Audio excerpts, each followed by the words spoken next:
Hello there everybody, welcome to another Lost Ark related video. It's Topical Tuesday. If you've clicked on this video, you probably already know that, and if you don't, well, Topical Tuesday is a video series I've been doing every Tuesday for the last, I don't know what number this is, it's like 139, 140, something like that, almost 140 fucking weeks, but here we are, in the flesh. We take a look at the subreddit over the last week, and we just kind of hang out, and we just be besties, man. You and I, we're besties, and we just chit-chat like besties do.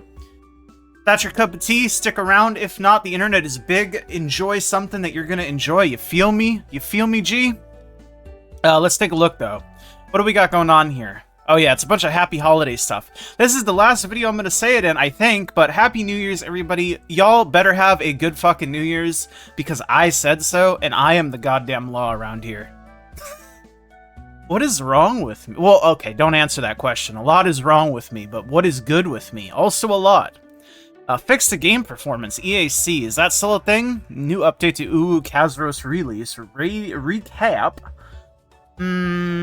Take a look at all this stuff. Increase in Mokoko Afkers. Ruh-roh, Raggy. And then this thread. We'll start here and see where this gets us.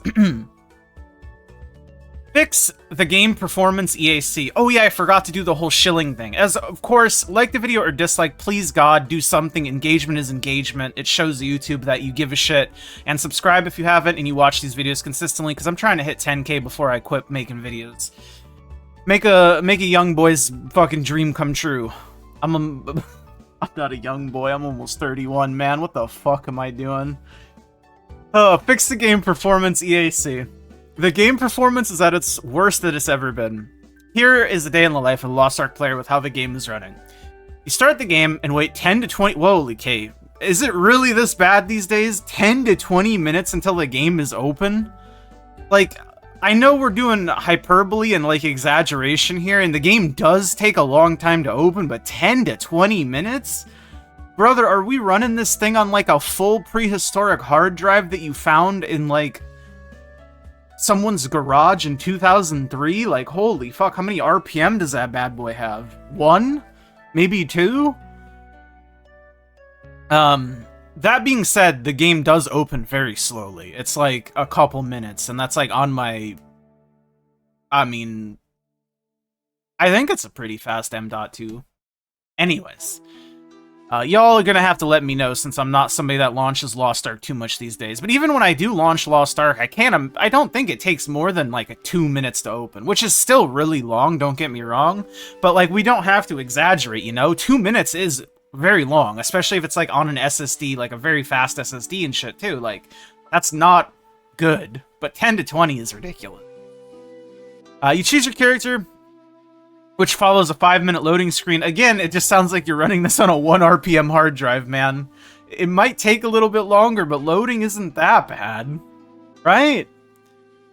Loading screen is done. If you dare open your inventory, presets, pet, alt queue, menu, etc., the game stutters for 10 to 20 seconds. City merchants invincible. Invincible. I can't see him because he's invincible.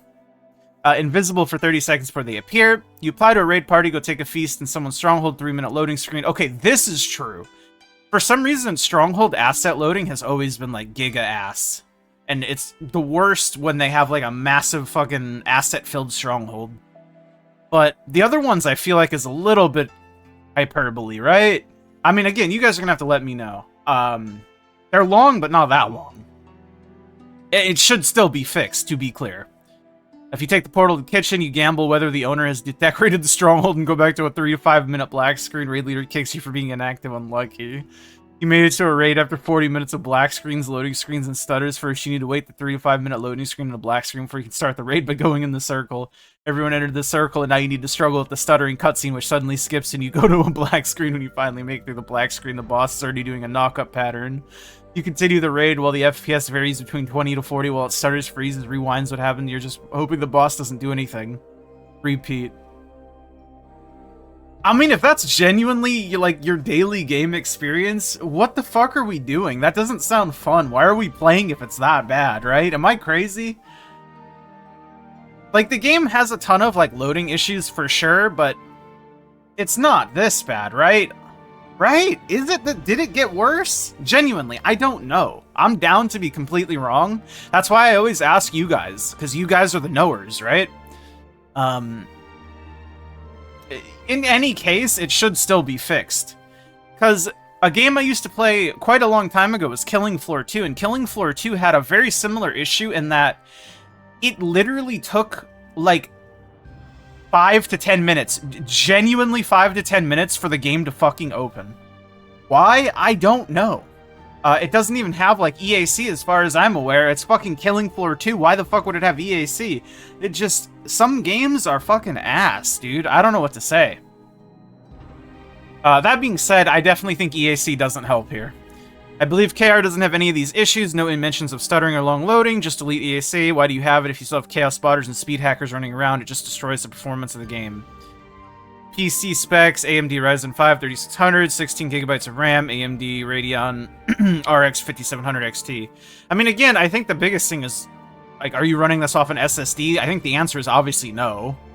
I think an SSD would mitigate a lot of those issues. And if you are running this on an SSD, then what the fuck, man? That's crazy. I feel like you're running this on like a 1 RPM hard drive from 2003. But stuttering and shit, because the stuttering and shit also is like usually from the game loading assets, right? It's not like performance-based typically. And again, loading, a lot of it has to do with like the drive, the hard drive, or the solid state drive, if you will. Anyways, upgraded from i5 8600K to a 9800 X3D. Performance obviously miles better, but still shitty given the hardware. I mean, I think this is what I'm saying too. Like, for the time, my PC was like pretty top end, but like it was still shit given the performance of the PC. And I mean, now my PC is definitely not top end. It's like probably on the lower end of budget, right? I think I have like a 3700. I have like a... Fuck, what is my CPU? Is it a 10...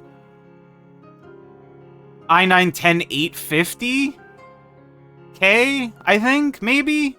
An i7, i9-10850K, something like that. And then I have 32 gigs of RAM. And I've had this PC basically since the 3700 came out. But yeah. Game runs like shit, needs massive improvement. Your issue specifically 40 minutes low to rather sound like a U. Okay, so I'm not crazy. Like, the game definitely runs bad and it needs improvement. The load times are problems. But this, like, 40-minute load screen he keeps describing is, like...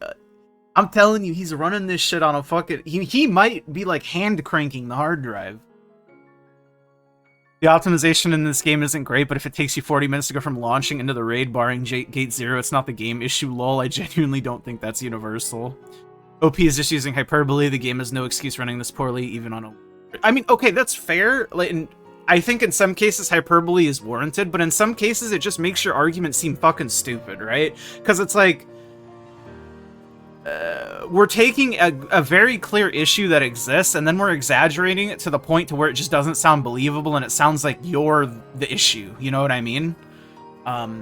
There's a fine line between hyperbole, exaggeration, and like just like factual statements, right? Anyways, I'll stop yapping about performance. This is a fun thread though. New update to uwuowo Kazeros release recap. Just a little uwuowo update. During the first 6 weeks after Kazeros release, you may have seen some of uwuowo's live dashboard of raid statistics showing the community progress with the new raids. Now that the frontier period has ended, we've officially retired our live stat service. Here's a recap of what the community achieved during the first 6 weeks of Armosh and Kazeros. All data below is collected anonymously between November 20th and December 31st by users of Loa logs. Our analysis shows that the vast majority of total raid activity is included within these stats, although outliers can be found for certain raids and difficulty combinations, such as the first. And it's just a bunch of stats. If you'll know me, you'll know one thing about me. I love data. Data is fucking fire. Data is amazing. The more data we have, the more better we have. So there's a lot of different data here you can find. And it's breakdown through the gates, difficulties. It's very cool. If this is something you're interested in, I will, if I remember, hopefully I do, I will put this into the description, and you can just click through the description immediately, and take a look at it yourself. Small quirk, elemental healing potion was probably the most used consumable. It wasn't really bought so much from the market. It was selected from healing box. The most bought item from the market was by far splendid sacred bomb during the first 2 weeks of Prague. Nowadays, people just prefer AFKing for 30 seconds instead. Yeah, I don't know how you would ever decide what is the most bought item, but I don't know. I don't know how they track data and how their shit is. Is Wild Souls kit just strong? I remember Ferality was top or near the top before, and now it's Phantom Beast's turn.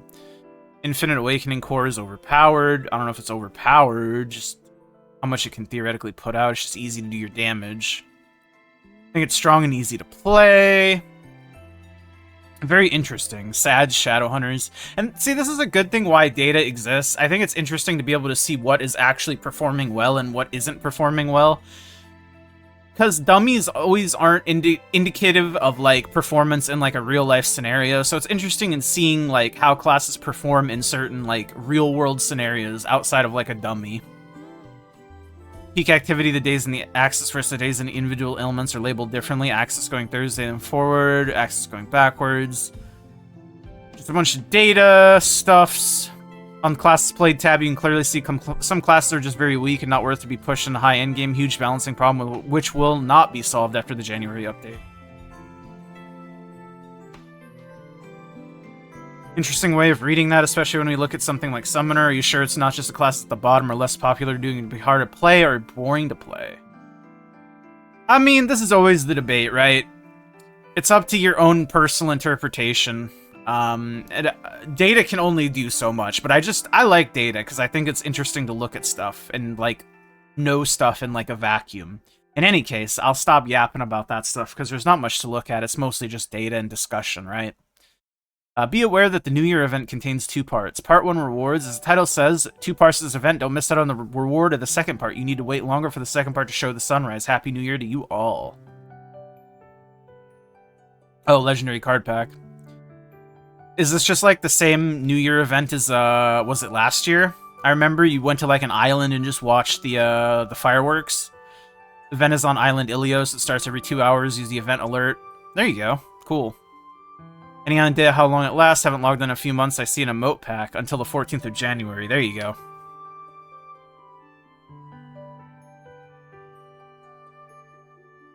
Interesting. Rewards are one time only. Alright, well, there you go. A little PSA if you guys haven't gotten that, but I'm assuming if you guys are gamers, you already have it, because why wouldn't you? Increase in Mokoko AFKers. I've been running a fair bit of Mokoko raids, probably getting more coins than I need, and I'm running into something I don't really like or agree with more and more frequently. Group A. There's a type of group where the Mokoko player is AFK for the entire raid, basically taking the raid as a bust. Mokoko player being AFK for the entire raid defeats the purpose of it. They're not learning anything or taking the opportunity to practice. What's worse is they are group leaders that incentivize and tell the Mokoko player to go ahead and AFK without them even asking, encouraging the behavior. On the other side of the coin, yes, there are Mokoko players asking AFK. For example, I joined a group today, Normal Ager, called Help Please Sad Face. It was multiple Mokokos. They seemed like new players. Obviously prefer to do hard Ager for more tokens when doing Mokoko runs, but I wanted to help them out. They made me leader, asked me to help them fill the group, so I did. However, one Mokoko adamantly complained the entire run they wanted AFK, said it should be able to AFK because they're Mokoko. For the record, no one told them it couldn't, but they were support for Party 2, so I get they felt obligated to stay and were just upset the whole time. I mean, that's just weird person behavior, I'm not gonna lie to you. Give my free AFK TT. I mean, that's just a weird dude. I don't know what to tell you. Group B, the other group is worse. Mokoko player is actually an alt account. I mean, that's not real Mokoko, right? That's just people being people. This isn't uncommon. The difference is they're actually the alt account of someone already in the raid. They're dual boxing the alt for gold coins. They even tell the groups it's their alt, let them die. Taking funnel alt to a new level. I mean, is it? It's really the same thing as it's literally just an alt account, right? As the alt doesn't have to be geared. I mean, the alt is usually never geared unless they're like playing the alt account like directly. But I think a lot of people have always just carried their own alts, right? Only run into this a few times, but it's happening more frequently. Am I wrong for feeling this way? I mean, of course you're not wrong for feeling this way, right? It's totally normal. But I mean, I don't know. The system itself kind of incentivizes this, and the player base that exists also kind of incentivizes this. I don't know. Mokokos are just alt rosters getting free buses. Yeah, that's usually the case.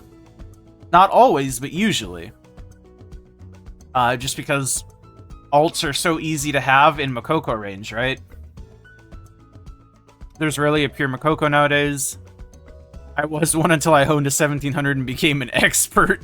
9 out of 10 Mokokos are either rice farming or an alt roster. Sad state of the game, but this game really is not attractive for new players. Rice farmers make these accounts push with bound gold to endgame, buy buses which inflate the unbound. Our prices are well above KR server, yet lower population. Any new player who plays the game genuinely would want to push. They can realistically achieve that in 3 weeks if they do their content. Once they lose the status, no Act 4 normal mode lobby takes them, and no Act 3 hard mode will take them. It's solo mode until they find a home. Don't know what the solution is, but it's a systematic problem with this game. Yeah, I mean, I think that sums up what I've been saying for, like, a while. Not so much, like, the numbers of how many, like, new players actually exist, but I think the whole systematic problem with the game that kind of perpetually cycles new players away from the game, because the onboarding for this game is notoriously hard and rough, and it hasn't really been fixed at all. And I don't know how you would fix it. I'm not going to sit here and claim that I know. I've never said that, you know? I don't know. Again, my best suggestion, and the only thing that I keep coming back to, is adding other things than raids to the game for people to participate in. If raids weren't the only thing to do that was enjoyable content within the game, then it might be easier for people to play the game, make friends, ease their way into different parts of content, and then learn it with groups of people, rather than just trying to make friends by joining just raids and trying to be like, I don't know, essentially have someone take pity on you and like actually want to be sociable and talk and like communicate and be friendly, and then that new person also has to be that same way to that person, you know what I mean? It's just a lot of, I don't know, it's hard. I don't know how you would fix, I don't know how you fix it. I don't. My best suggestion always is just add more things than raids to do. And then the final thread we're going to take a look at today is Wednesday update in Korea, maybe the most fundamental changes the game has ever seen since the Chaos War rework. They're changing 2 very core systems of the game, the raid difficulty from normal hard into normal easy, hard normal, nightmare hard plus. Guardian Raid rework is the first time they're changing how Guardian Raid gameplay works since the beginning of Season 2. Additionally, gold islands get removed and replaced with a new reward from Chaos Gate and field bosses, while 1730 plus Chaos is seemingly get some changes as well. Game could certainly use QOL reworks and changes more often than once every 5 years, kinda hyped though. First comment, they didn't say that. New normal equal easy, new hard equal between current normal and hard, nightmare equal old hard or a bit harder than old hard. Question mark. They mentioned normal will be easier than the previous normal. Hard will be easier than the previous hard, but nowhere did they say it would be easy as normal is now, and that nightmare is comparatively a bit easier than the first mode Kazeros was. However, it's hard to get a picture before the Circa raid is out, because our normal mode is nerfed by 20% on week 1. Kazeros hard mode wasn't available in Korea before the first mode was cleared. Did they mean the first mode with art grid or without when considering difficulty for nightmare mode? Because the first mode without art grid needed maxed out characters. We'll see on Wednesday. Much to consider. Well, I don't know. I guess we will be seeing that next week, because I'm assuming there will be a lot of posts about this coming up next week. Anyways, I think that'll do it for this week. Thank you guys so much for hanging out, spending some of your precious time with me. As always, like the video if you like it, subscribe. I'll see you guys all in the next one. Thank you to my YouTube members. It's Biscuits, Ender, Diz, Remix My Life. Love all you guys very much, and I'll see you guys all very soon. Happy New Year. Have a good one. Bye.